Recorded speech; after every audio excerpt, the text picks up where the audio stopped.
صفائیاں بھی ہو رہی ہیں اور گھر جو ہے صاف ستھرا بھی کیا جا رہا ہے، اور پھر بچوں کو بھی ایک دن پہلے کپڑے استری کر کے رکھ لی جاتے ہیں کہ جب مہمان آئے تو گھر کے سارے لوگ اس کے آنے سے پہلے سارے اچھے اچھے کپڑے پہنے بیٹھے ہوں، تو جب آئے تو بھئی اس کا خوب بھرپور استقبال ہونا چاہیے۔ تو بس اوقات مہمان آتا ہے تو بندہ پھر ایسے مہمان کی قدردانی یوں بھی کرتا ہے، وہ گھر میں داخل ہوتا ہے تو اس کے اوپر پھول کی پتیاں برسائی جاتی ہیں۔ تو یہ جتنا بڑا مہمان ہوتا ہے اس کی اتنی ہی زیادہ قدردانی ہوتی ہے۔ رمضان المبارک ایک عظیم مہمان ہے جو سال بعد ہمارے پاس آتا ہے، اس کی اتنی ہی زیادہ قدردانی کی ضرورت ہے جتنی کہ اس کی شان ہے۔ ہمارے یہاں آج رمضان المبارک کے مہینے میں جو ہے وہ اس کی قدر نہیں ہوتی رمضان المبارک کی، حالانکہ بہت عظیم الشان مہمان ہے۔ اب دیکھیں، مہمان جب گھر میں آتا ہے تو خوشی سب کو ہوتی ہے، گھر کے بچوں کو بھی ہوتی ہے اور گھر کے بڑوں کو بھی ہوتی ہے۔ جب مہمان گھر میں آتا ہے تو خوشی بچوں کو بھی ہوتی ہے اور بڑوں کو بھی ہوتی ہے۔ اب دیکھو، بچوں کی خوشی اور ہوتی ہے اور بڑوں کی خوشی اور ہوتی ہے۔ بچوں کی خوشی یہ ہوتی ہے، کہتے مہمان آ رہا ہے آج گھر میں حلوہ پکے گا، مہمان آ رہا ہے آج چاول پکیں گے، مہمان آ رہا ہے آج گوشت پکے گا، یہ بچوں کی خوشی ہے۔ اور بڑوں کی خوشی کیا ہوتی ہے کہ مہمان آ رہا ہے، عظیم الشان مہمان ہے، بھائی یہ دیکھیں یہ آیا کیوں ہے اور اس کے آنے سے ہم کیا فائدہ اٹھا سکتے ہیں۔ اگر کوئی بزرگ ہے، اگر کوئی خاندان کا بڑا ہے، اگر کوئی عظیم الشان ہستی ہے تو اس کے آنے پہ غور کرتے ہوئے آیا کیوں ہے، ہم نے اگر بلایا تو کیوں بلایا، وہ آ رہا ہے تو کیوں آ رہا ہے۔ تو جب وہ آتا ہے تو بچوں کی خوشی اپنے حساب سے ہوتی ہے اور بڑوں کی خوشی اپنے حساب سے ہوتی ہے۔ بڑے اس سے نصیحتیں حاصل کرتے ہیں اور اس سے واعظ و نصیحت سنتے ہیں، چھوٹے جو اس کے آنے کی وجہ سے حلوے اور بریانی کھاتے ہیں۔ تو دیکھو یہ خوشی اپنی ہے، کیونکہ جیسا بندہ ہے اس کی ویسے خوشی ہے۔ تو رمضان المبارک ایک عظیم الشان مہمان ہے، اس کے آنے کی وجہ سے دونوں خوشیاں مل جاتی ہیں، کھانے پینے کا نظام بھی بڑھ جاتا ہے۔ آپ کو پتہ ہے حضور نبی پاک صلی اللہ علیہ وسلم کا ارشاد ہے کہ رمضان المبارک کے اندر مومن کا رزق بڑھا دیا جاتا ہے۔ رمضان المبارک کے اندر فرمایا مومن کا رزق بڑھا دیا جاتا ہے۔ اب مومن کا رزق بڑھا دیا جاتا ہے، وہ ساری کی ساری چیزیں جو رمضان المبارک کے مہینے میں عموماً دسترخوان پہ دستیاب ہوتی ہیں، رمضان کے علاوہ باقی دنوں میں وہ چیزیں دسترخوان پر دستیاب نہیں ہوتی۔ تو رمضان المبارک عظیم مہمان ہے، رمضان المبارک عظیم مہمان ہے۔ آواز نہیں آ رہی؟ رمضان المبارک عظیم مہمان ہے۔ جب یہ عظیم مہمان ہے تو اس کی قدردانی کی بہت ضرورت ہے اور عظمت کی ضرورت ہے۔ یہ تو نہیں بند ہے،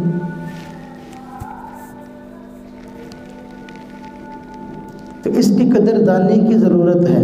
حدیث پاک میں حضور نبی پاک صلی اللہ علیہ وسلم نے ارشاد فرمایا کہ رمضان مبارک میں مومن کا رزق بڑھا دیا جاتا ہے۔ اب دیکھو خوشی یہ بھی نصیب ہو گئی کہ جو بچوں والی خوشی ہے کہ آج فلاں پکے گا اور فلاں پکے گا، بچوں والی خوشی بھی رمضان میں نصیب ہو جاتی ہے۔ بڑوں والی خوشی بھی ہوتی ہے، بھی مہمان آیا کیوں ہے، مہمان کیوں آیا، رمضان کیوں آیا، ہمیں گناہوں سے پاک کرنے کے لیے آیا۔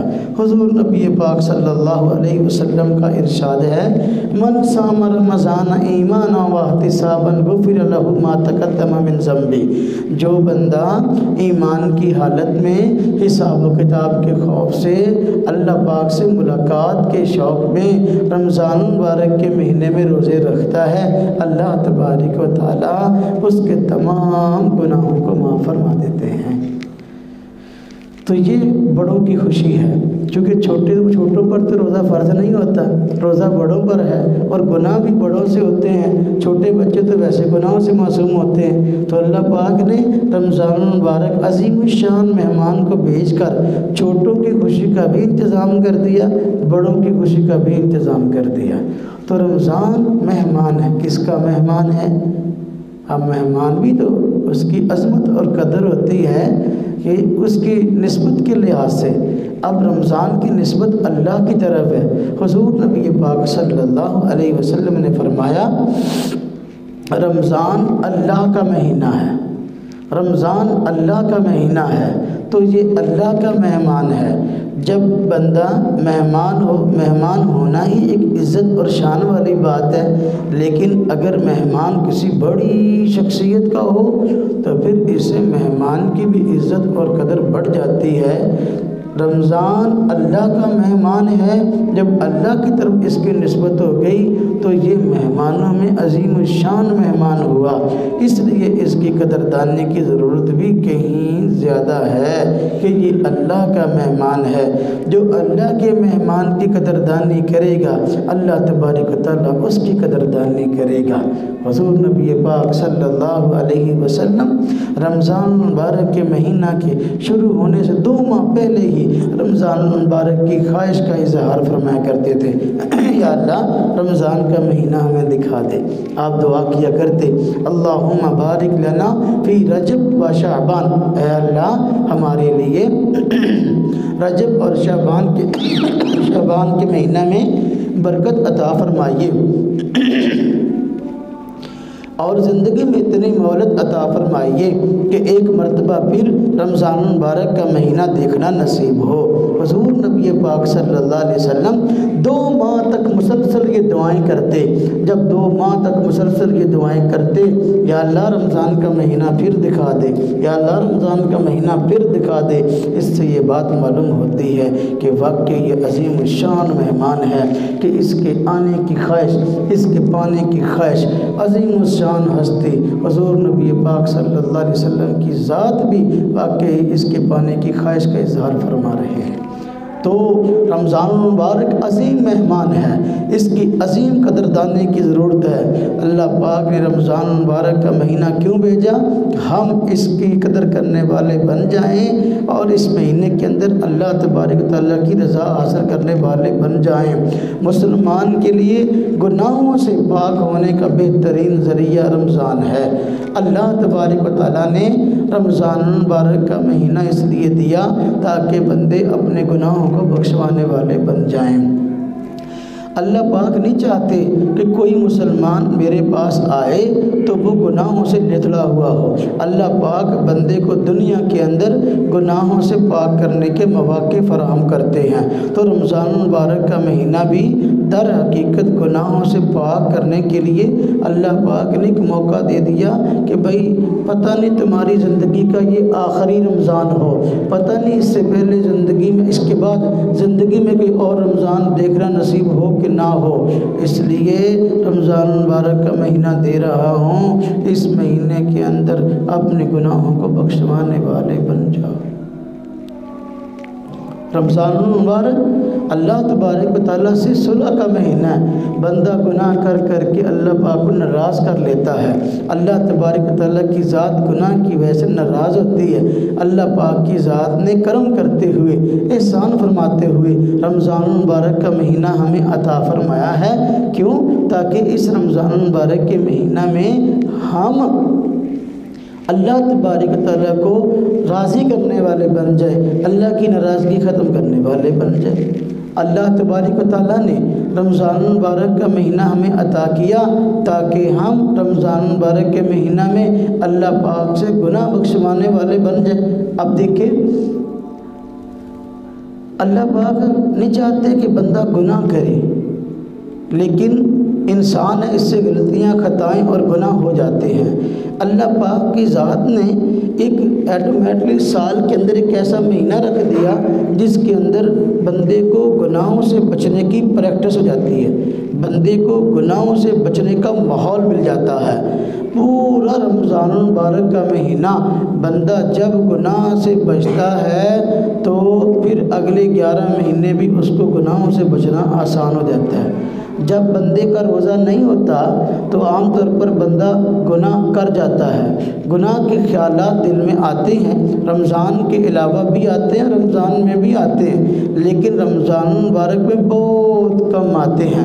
رمضان المبارک کے مہینہ کے علاوہ خیالات زیادہ آتے ہیں، بندہ جب خیالات گناہ کے آتے ہیں تو عملاً کر گزرتا ہے، لیکن رمضان المبارک کا مہینہ اللہ پاک نے اس لیے دیا تاکہ بندہ جو گناہوں سے بچنے والا بن جائے۔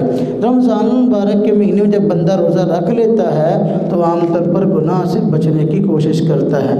جب بندے کا گناہ کی طرف دھیان جاتا ہے نا تو فوراً اپنے روزے کی طرف بھی دھیان آتا ہے کہ بھئی دیکھو گناہ کی طرف دھیان گیا لیکن میرا تو روزہ ہے، تو روزے کی حالت میں یہ گناہ کیسے کر سکتا ہوں، تو بندہ گناہ کے کرنے سے باز آ جاتا ہے۔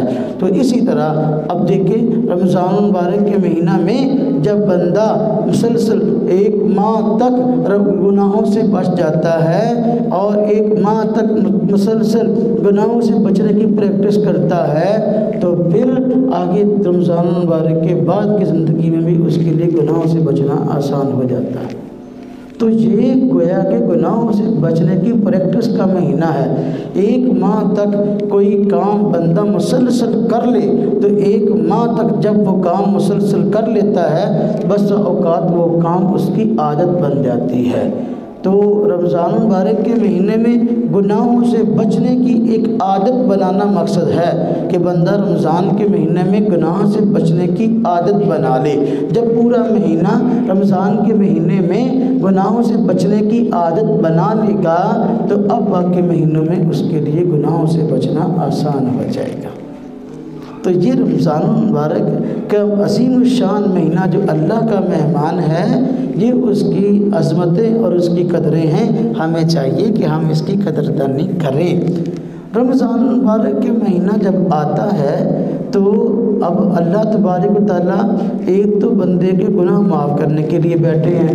بندہ جب رمضان کے مہینے میں روزہ رکھتا ہے اللہ پاک اس کے گناہوں کو معاف کر دیتے ہیں۔ اور دیکھو اس طرح میں عرض کر رہا تھا کہ باقی مہینوں میں بھی شیطان کا حملہ ہوتا ہے لیکن رمضان کے مہینے میں شیطان کا حملہ عموماً کم ہوتا ہے اور سرکش شیاطین قید کر دی جاتے ہیں۔ چھوٹے موٹے شیاطین رہتے ہیں، بڑے شیاطین کو قید کر دیا جاتا ہے۔ اللہ پاک ایک تو رمضان المبارک کے مہینہ میں بندے کو رمضان المبارک کے مہینے میں نیکیاں کرنے کے مواقع فراہم کر دیتے ہیں اور ساتھ گناہ کے جو ہے وہ کرنے کے اسباب ہیں تو اللہ تبارک ان کو کم کر دیتے ہیں۔ بندہ جب گناہ کرتا ہے عام طور پر اس کے پیچھے شیطان کے وساوس اور شیطان کا ہاتھ ہوتا ہے۔ شیطان بندے کے دل کے اندر برے وسوسے ڈالتا ہے، جب برے وسوسے ڈالتا ہے تو وہ گناہ کر بیٹھتا ہے۔ رمضان المبارک کے مہینے میں اللہ پاک شیاطین کو جو سرکش شیاطین ہیں اللہ پاک ان کو قید کر دیتے ہیں۔ حدیث پاک میں آتا ہے کہ ابلیس کو جو ہے نا بیڑیوں کے اندر جکڑ دیا جاتا ہے۔ اب شیطان کو جب بیڑیوں میں جکڑ دیا گیا رمضان المبارک کے مہینے میں اللہ کے بندوں کو اس طرح نہیں ورگلا سکتا جس طرح کہ رمضان کے علاوہ ورگلاتا ہے۔ تو یہ کرم پر کرم ہے، احسان پر احسان ہے کہ اللہ تبارک و تعالیٰ نے ایک تو یہ کیا کہ رمضان المبارک کے مہینہ میں ہمارے لیے نیکیاں کرنی آسان کر دی۔ نمبر 2 جو گناہوں کی طرف جانے والے اسباب تھے اللہ پاک نے اسباب بھی کم کر دیے، اسباب بھی کم کر دیے، شیاطین کو جکڑ دیا تاکہ وہ نہ بندے کو اکسائیں اور نہ بندہ گناہ کرے۔ آپ کے جی میں یہ بات آتی ہوگی کہ دیکھو آپ کہتے ہیں کہ رمضان کے مہینے میں شیطان جکڑ دی جاتے ہیں تو پھر بہت سارے لوگ تو ایسے ہیں جو رمضان کے علاوہ جس طرح رمضان کے علاوہ گناہ کرتے ہیں وہ رمضان کے مہینے میں بھی گناہ کرتے ہیں۔ تو پھر اگر شیطان جکڑ دیا گیا تو پھر رمضان میں گناہ کیسے کر لیتے ہیں؟ تو میرے بھائیوں گناہ تو بندہ اپنے اختیار سے کرتا ہے لیکن ہوتا یہ ہے جو سرکش شیاطین ہیں تو سرکش شیاطین رمضان میں جکڑ دیے جاتے ہیں۔ تو اب جب بندہ رمضان میں گناہ کرتا ہے تو وہ عام طور پر ایک تو شیطان کے بہکانے کی وجہ سے نہیں کرتا بلکہ اپنی بری عادت کی وجہ سے کرتا ہے۔ 11 مہینے گناہ کر کر کے بندے کی گناہ کی عادت پڑ چکی ہوتی ہے، تو اب جو اگر رمضان میں گناہ کرتا ہے تو شیطان کے بہکانے کی اس کو ضرورت نہیں پڑتی، وہ اپنی عادت کی، اس گناہ کرنا اس کی عادت بن جاتی ہے، اس کی روٹین بن جاتی ہے، اس لیے اپنی روٹین کی وجہ سے گناہ کرتا ہے، اپنی عادت کی وجہ سے کرتا ہے۔ اور حدیث پاک میں جو ہے اس میں سرکش شیاطین کے جکڑنے کا تذکرہ موجود ہے، لیکن چھوٹے شیاطین کو نہیں جکڑا جاتا، چھوٹے موٹے پھر رہے ہوتے ہیں، تو اس میں چھوٹے موٹے سرکش شیاطین کی کارروائی کو بھی دخل ہوتا ہے۔ بہرکیف رمضان مبارک کا مہینہ یہ عظیم الشان مہینہ ہے۔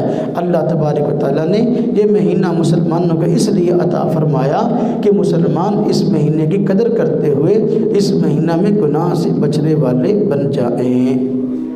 اب اللہ تبارک و تعالیٰ بندے کو یہ موقع دیتے ہیں، آپ دیکھیں زندگی کا پتہ نہیں ہے کتنی ہے اور کتنی نہیں ہے، بسا اوقات بندہ کسی وقت کوئی نیکی کرنا چاہتا ہوتا ہے لیکن اس کو موقع نہیں ملتا۔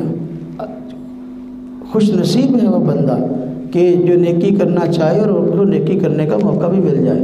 رمضان مبارک کا مہینہ اب ہماری زندگی میں آ رہا ہے، تو اب دیکھیں اپنے ہم خاندان میں غور کریں، محلے میں غور کریں، علاقے والوں میں غور کریں، کتنے لوگ ایسے تھے جو پچھلے رمضان میں ہمارے اندر موجود تھے لیکن اس رمضان میں ہمارے پاس موجود نہیں ہے۔ وہ بھی یہ سمجھتے تھے ابھی ہماری زندگی بہت لمبی ہے، ابھی ہم نے بہت لمبا جینا ہے، تو ہماری زندگی میں پتہ نہیں کتنی مرتبہ رمضان آئیں گے، تو وہ بھی یہ سمجھتے تھے، لیکن وہ پچھلا رمضان جو تھا وہ ان کی زندگی کا آخری رمضان ثابت ہوا۔ اب ہم جو زندہ ہیں کیا ہمیں پتہ ہے کہ ہم نے آئندہ کئی رمضان اپنی زندگی میں دیکھنے نہیں، اس کی تو کوئی گارنٹی نہیں ہے۔ ہو سکتا ہے کہ یہ رمضان ہماری زندگی کا آخری رمضان ہو۔ یہ شب برات گزری ہے نا جی شعبان کی 15ویں تاریخ، شب برات میں کیا ہوتا ہے؟ اس میں اللہ تبارک و تعالیٰ پورا سال جو لوگ اگلے سال فوت ہونے والے ہیں حضرت اسرائیل کو اس کی لسٹ دے دیتے ہیں، تو حضرت اسرائیل کو پورے سال کا کام مل جاتا ہے کہ اگلے سال اب فلاں اگلی شب برات تک فلاں لوگوں کی جان نکالنی ہے۔ اب پتہ نہیں اس لسٹ کے اندر ہم میں سے اور آپ میں سے کس کس کا نام آیا ہوا، اس لیے پتہ نہیں اس لسٹ میں سے ہم میں کون کون ہے، تو ہو سکتا ہے یہ رمضان ہماری زندگی کا آخری رمضان ہو، اس لیے اس کی قدردانی کرنی چاہیے اور اس کے اندر جتنے نیک اعمال ہو سکتے ہیں ہم کرنے والے بن جائیں۔ حضور نبی پاک صلی اللہ علیہ وسلم نے رمضان مبارک کے ناقدر بندے کے حق میں بد دعا فرمائی ہے۔ صحابہ کرام فرماتے ہیں حضور نبی پاک صلی اللہ علیہ وسلم ایک مرتبہ مسجد نبی میں تشریف لائے تو آپ نے اپنے ممبر شریف کی پہلی سیڑھی پر قدم رکھا تو فرمایا آمین، دوسری سیڑھی پر قدم رکھا تو فرمایا آمین، تیسری سیڑھی پہ قدم رکھا تو فرمایا آمین۔ جب آپ نے اس طرح 3 سیڑھیاں اپنے ممبر کی چڑھی اور اس پہ آمین کہا، صحابہ کرام اس پہ حیران ہوئے اور انہوں نے آپ صلی اللہ علیہ وسلم سے پوچھ لیا۔ صحابہ کرام کی عادت تھی کہ جب ان کو کوئی بات سمجھ میں نہ آتی دین کی تو فوراً آپ صلی اللہ علیہ وسلم سے پوچھ لیا کرتے تھے، تو جب آپ نے ممبر کی سیڑھیاں چڑھیں اور تینوں پر آمین کہا تو صحابہ کرام نے پوچھا حضور یا رسول اللہ صلی اللہ علیہ وسلم آپ نے 3 مرتبہ آمین کیوں فرمایا؟ فرمایا کہ جبریل آئے تھے اور جبریل نے آ کر جو ہے وہ 3 بد دعائیں کی اور میں نے اس پہ آمین کہی۔ صحابہ نے پوچھا وہ 3 بد دعائیں کون سی تھیں؟ تو آپ نے فرمایا حضرت جبریل نے فرمایا تباہ و برباد ہو وہ شخص کہ جس کی زندگی میں رمضان مبارک کا مہینہ آئے لیکن پھر بھی رمضان مبارک کے مہینے میں وہ اللہ تعالیٰ سے توبہ کر کے اپنے گناہوں کو نہ بخشوائے۔ تو میں نے کہا آمین۔ ایک بات تو یہ تھی، یعنی تباہ و برباد ہو بندہ جس کی زندگی میں رمضان کا مہینہ آیا لیکن اس نے اس کی قدر نہ کی اور اس نے اس کے اندر نیک اعمال کر کے اللہ کو توبہ کر کے اپنے گناہوں کو معاف نہ کیا، اپنی معافی کا سامان فراہم نہ کیا۔